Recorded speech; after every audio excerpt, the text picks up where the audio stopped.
ఉద్యోగ విరమణ చేసిన ఉపాధ్యాయులు పాఠశాలకు సమాజ సేవకు దైవ సేవ చేయడానికి కారణమోకులు కావాలని ఆంధ్రప్రదేశ్ పాఠశాల విద్యాశాఖ అడిషనల్ డైరెక్టర్ దుక్కిపాటి మధుసూదన్ రావు పిలుపునిచ్చారు. సోమవారం రంగంపేట జిల్లా పరిషత్ ఉన్నత పాఠశాలలో ప్రధాన ఉపాధ్యాయుడు వి పార్థసారథి అధ్యక్షతన జరిగిన ఆంగ్లోపాధ్యాయుడు రాయిస్ చార్లెస్ ఉద్యోగ విరమణ సత్కార సభకు ఆయన ముఖ్య అతిథిగా పాల్గొని ప్రసంగించారు. ఉద్యోగ విరమణ అనంతరం వ్యక్తిగతంగా ఆరోగ్యంగాను, కుటుంబ పరంగా ఆనందంగాను, సామాజికంగా సేవ చేయడానికి, దైవికంగా ఆధ్యాత్మికంగా గడపడానికి కృషి చేయాలన్నారు. ఉద్యోగ విరమణ చేసిన ఉపాధ్యాయులు పై పంచశీల సూత్రాలు పాటించి ఆత్మీయంగా భావించి జీవించి జన్మ సార్థకత గావించుకోవడానికి సాధన చేయాలని ఆయన కోరారు. ఈ సందర్భంగా పాఠశాల పూర్వ విద్యార్థి సిఐ రాయి మోజెస్ మాట్లాడారు. ప్రతిభ కల విద్యార్థికి పేదరికం అడ్డు రాకూడదని, జన్మనిచ్చిన తల్లిదండ్రులకు, చదువు నేర్పిన గురువులకు పేరు తెచ్చే విధంగా విద్యార్థులు ఉన్నత విద్యావంతులు కావాలని కోరారు. ఈ సందర్భంగా చార్లెస్ దంపతుల్ని ఘనంగా సత్కరించి జ్ఞాపికిచ్చి బహుకరించారు. సన్మాన గ్రహీత చార్లెస్ తనకు జరిగిన సన్మానానికి సభకు కృతజ్ఞతలు తెలిపారు. ఆంగ్లోపాధ్యాయుడు డాక్టర్ విసి జాకబ్ సభ వ్యాఖ్యతగా వ్యవహరించారు. ఈ కార్యక్రమంలో తెలుగుదేశం పార్టీ నాయకులు ఉండవల్లి గిరిబాబు, పోతుల చిన్నికాపు, పాఠశాల విద్యా committee chairman Geddada Durgarao, co option సభ్యుడు మల్లిపూడి మల్లిబాబు చౌదరి, ఉండవల్లి వెంకట్రావు, మాల్రెడ్డి వీర్రాజు, మండల ఎస్టీ యూటీఫ్ అధ్యక్షులు కె ధర్మరాజు, కె రాంబాబు, పాఠశాల ఉపాధ్యాయులు, వివిధ ఉపాధ్యాయ సంఘాల నాయకులు సుబ్బారావు, రూపనరసరావు, పూర్వపు ఉపాధ్యాయులు, విద్యార్థులు పాల్గొన్నారు.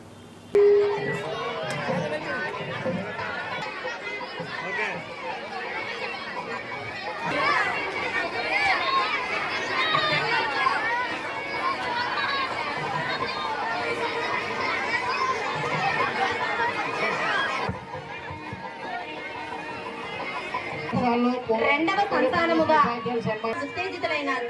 ఎందరో గురువులను పొంది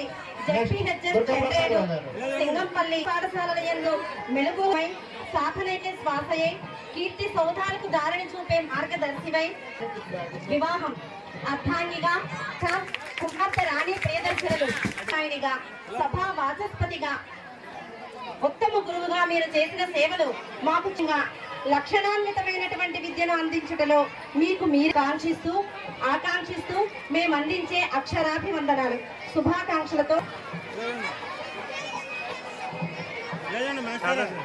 గ్రామ తెలుగుదేశం అధ్యక్షులు చంద్రబాబు గారు సత్కరిస్తున్నారు. Thank you. ప్రసాద్ గారు రావడం జరిగింది. చార్లెస్ గారు ఒక శిష్యులు చూడండి. ఓకే, 1 by 1 సార్ మీరు కూడా ఫ్రంట్కి వచ్చేయండి. ఫ్రంట్కి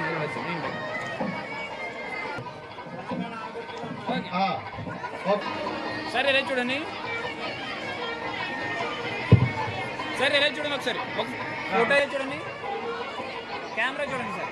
ఓకే, ఇద్దరు ఆంగ్లోపాధ్యాయులు చాలా చక్కగా, అదేవిధంగా చండీడ్ హై స్కూల్ ప్రధాన ఉపాధ్యాయులు కొంచెం ఫ్రంట్ సార్ ఎలా చూడండి. చండీడ్ హై స్కూల్ హెచ్ఎం గారు ఈ పొద్దున్నుంచి ఒక రోజు కార్యక్రమాన్ని ఇక్కడ మనందరికి కేటాయించండి. చాలా విలువైనటువంటి సమయం వారికి. అయినటువంటి వ్యక్తి నూతన వస్త్రాలతో దంపతులిద్దరికి కూడా నూతన వస్త్రాలు బాగుంది పచ్చగా ఉండాలని, వారి కుటుంబం అంతా పాడి పంటలతో శోభిల్లాలని చెప్పి మన డైరెక్టర్ గారు మధుసూదన్ రావు గారు వారి సత్కారం చేస్తున్నారు. వారికి మనందరి తరఫున, వారి కుటుంబ సభ్యుల తరఫున కూడా ప్రత్యేకమైనటువంటి కృతజ్ఞతలు తెలియజేస్తున్నాం. అయితే కాకుండా చదివి మరి వారి మాటల్ని అక్షర రూపాలు సార్ ఎలా చూడండి.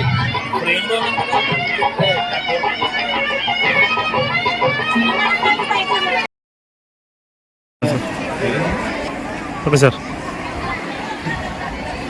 నమస్కారం. నా పేరు మధుసూదన్ రావు. పాఠశాల విద్యాశాఖలో ప్రస్తుతం టెక్స్ట్ బుక్ ప్రెస్ డైరెక్టర్గా పనిచేస్తున్నాను. నూతన ప్రభుత్వం ఏర్పడిన తర్వాత మరి మాన్య మంత్రివర్యులు నారా లోకేష్ గారి ఆధ్వర్యంలో విద్యాశాఖలో మరి ప్రక్షాళన చేయడం కోసం అనేకమైనటువంటి మార్పులు తీసుకురావడం అనేటువంటిది జరిగింది. 2025-26 సంవత్సరానికి సంబంధించి ముఖ్యంగా విద్యార్థుల యొక్క స్కూల్ బ్యాగ్ వెయిట్ తగ్గించడం కోసం చర్యలు తీసుకుని పుస్తకాలని లాంగ్వేజెస్ అన్నీ కలిపి ఒక బుక్ కింద, తర్వాత నాన్ లాంగ్వేజెస్ అన్నీ కలిపి ఒక బుక్ కింద పుస్తకాలు మెర్జ్ చేసి పంపిణీ చేయడం అనేటువంటిది జరిగింది. తద్వారా విద్యార్థుల యొక్క బడి బ్యాగ్ వెయిట్ అనేటువంటిది గణనంగా తగ్గింది. అంతేకాకుండా మరి ఈ విద్యా సంవత్సరంలో మరి అన్ని పాఠశాలలు సర్వేపల్లి రాధాకృష్ణ విద్యార్థి మిత్ర కిట్ కూడా మనం సరఫరా చేయడం అనేటువంటిది జరిగింది. ఈ ఏడాది గతంలో ఉన్నటువంటి యూనిఫామ్ కంటే కూడా మరి కొత్త డిజైన్ తోటి యూనిఫామ్ని సప్లై చేయడం అనేటువంటిది జరిగింది. పాఠ్య పుస్తకాల విషయానికి వస్తే ఒక దశాబ్ద కాలం తర్వాత పాఠశాలలు తెరిచిన రోజునే అన్ని పాఠశాలలకు కూడా ఎక్కడా కూడా ఒక్క పుస్తకం కూడా మిస్ కాకుండా అన్ని ప్రభుత్వ పాఠశాలలకు ఎయిడెడ్ పాఠశాలలకు పంపిణీ చేయడం జరిగింది. జూన్ 12వ తారీఖునే విద్యార్థులకు అందించడం అనేటువంటిది కూడా జరిగింది. ఇకపోతే మధ్యాహ్న భోజనాన్ని మరి ఇంప్రూవ్ చేయడం కోసం కూడా ప్రభుత్వం చర్యలు తీసుకోవడం అనేటువంటిది జరుగుతుంది. ఆ పాఠశాలల్లో మధ్యాహ్న భోజనం తీసుకునే విద్యార్థుల సంఖ్యను పెంచడం కోసం ఇంతవరకు రాష్ట్రమంతా ఒకే మెనూ ఉండేది. ఇప్పుడు జోన్ల వారుగా అంటే ఆయా ప్రాంతం యొక్క ప్రజల యొక్క అభిరుచులకు ఆ విద్యార్థులకు అభిరుచికి అనుగుణంగా ఒక్కొక్క జోన్కు ఒక్కొక్క మెనూని మనం డిసైడ్ చేసి విద్యార్థులకు అందించడం అనేటువంటిది జరుగుతుంది. యాక్చువల్గా మధ్యాహ్న భోజనం పథకంలో మరి స్టేట్ గవర్నమెంట్ యాక్చువల్గా మిడ్ డే మీల్ స్కీమ్ అనేటువంటిది కేంద్ర ప్రభుత్వ స్కీమ్ అయినప్పటికీ కూడా 8th క్లాస్ వరకే సెంట్రల్ గవర్నమెంట్ మరి ఇవ్వడం అనేటువంటిది జరుగుతుంది. అయితే మన రాష్ట్రంలో ఇంతవరకు 10th క్లాస్ వరకు కూడా స్టేట్ గవర్నమెంటే మిడ్ డే మీల్ని మరి ఖర్చుని భరిస్తూ మిడ్ డే మీల్ సరఫరా చేస్తూ ఉన్నాం. ఈ ఏడాది మరి కొత్త ప్రభుత్వం ఏర్పడిన తర్వాత ఇంటర్మీడియట్ విద్యార్థులకు కూడా మరి మధ్యాహ్న భోజన పథకాన్ని ఎక్స్టెండ్ చేయడం జరిగింది. ఇంటర్మీడియట్ విద్యార్థులకు కూడా మరి ఫ్రీ బుక్స్ పథకాన్ని ఎక్స్టెండ్ చేస్తూ మరి ఉపాధ్యాయుల్ని ఫెసిలిటేట్ చేయడం కోసం మరి ప్రతి ఉపాధ్యాయుడికి టీచర్ హ్యాండ్ బుక్ని అందించి టీచర్ డైరీస్ని కూడా మరి స్టేట్ లెవెల్ నుంచి పంపించడం అనేటువంటిది జరుగుతుంది ఉపాధ్యాయులపైన ఒత్తిడి తగ్గించడం కొరకు. అదేవిధంగా మరి కొత్త గవర్నమెంట్ వచ్చిన తర్వాత మరొక ఇనిషియేటివ్ ఏంటంటే హోలిస్టిక్ ప్రోగ్రెస్ కార్డ్ అనేటువంటి ఒక కొత్త కార్యక్రమాన్ని మనం ఇంట్రడ్యూస్ చేసాం. మొత్తం విద్యార్థి యొక్క మరి కెరీర్ స్టార్టింగ్ నుంచి కూడా ఆ విద్యార్థి యొక్క కరికులర్ యాక్టివిటీస్లో అబ్బాయి తాలూకా ఇంప్రూవ్మెంటు, అదేవిధంగా కరికులర్ యాక్టివిటీస్, తర్వాత భవిష్యత్తులో ఏం కావాలనుకుంటున్నారు, ఏ సబ్జెక్ట్స్లో సపోర్ట్ అవసరమైంది, సమస్త విషయాలు క్రోడీకరించి హోలిస్టిక్ ప్రోగ్రెస్ను కూడా ప్రతి పాఠశాలకు ప్రతి విద్యార్థికి అందించడం జరుగుతుంది.